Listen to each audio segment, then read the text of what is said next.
Παιχνίδι το οποίο δημιουργήθηκε νομίζω το 2012.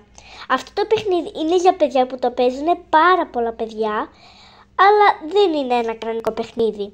Οπότε πάμε να σας πω τι είναι αυτό το παιχνίδι. Λοιπόν, αυτό το παιχνίδι είναι όταν το παίζεις από τα μάτια σε παρακολουθεί κάποιος. Καλά, αυτό μπορείτε να το ξέρετε όλοι σας, αλλά τέλος πάντων.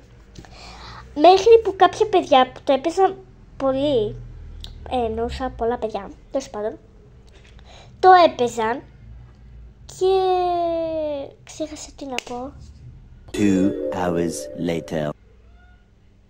Τέλος πάντων. Και μέχρι που κάποια παιδιά που τα έπαιζαν, αυτός που τους παρακολουθούσε από τα μάτια, τους ρωτούσε περίεργες ερωτήσεις. Ας πούμε, πού μένεις, πόσο χρόνο είσαι, τέτοιες ερωτήσεις. Μέχρι που ένα παιδάκι που το άρχισε να το παίζει, ρώτησε ποια είναι η διεύθυνση του σπιτιού σου.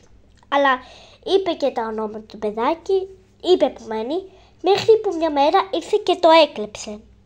Οπότε, ναι, το έκλεψε και δεν το ανησύχησαν πολύ οι γονείς του, και μέχρι που επειδή οι γονείς των παιδιών στεναχωρέθηκαν, τι λέω, καλά. Δεν ήθελα να συμβεί κάτι άλλο, νομίζω, δεν θυμάμαι πολύ καλά. Απλά πήραν το κινητό και τους απαγόρευσαν να είναι με αυτή την εφαμοργή. Έχω ξεχάσει τα πάντα, παιδιά, τι να κάνω. Η Βασιλική είναι, παιδιά. Να της πούμε γιατί κάνουμε βίντεο, μωρέ, μη έτσι τώρα. Ναι, 5 χρόνια θα κάνει. 6 hours later.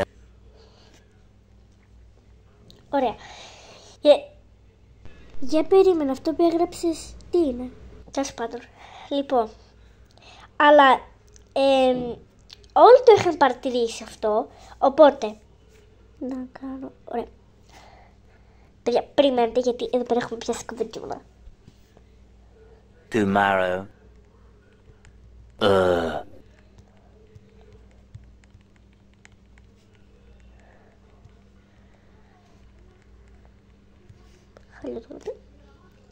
Λοιπόν, παιδιά, και πού ήμασταν, θα το πω λίγο ξανά.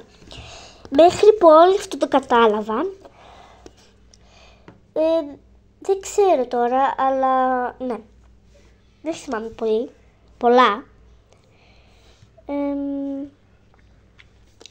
Μέχρι νομίζω που μια μέρα, αχ, Παναγία μου, τέλος πάντων, και είχαν, μέχρι που μια μέρα τον έπιασαν. Δεν θυμάμαι πολλά, αλλά άμα θέλετε να τα πω όλα, πάμε για part 2. Οπότε, γεια σας.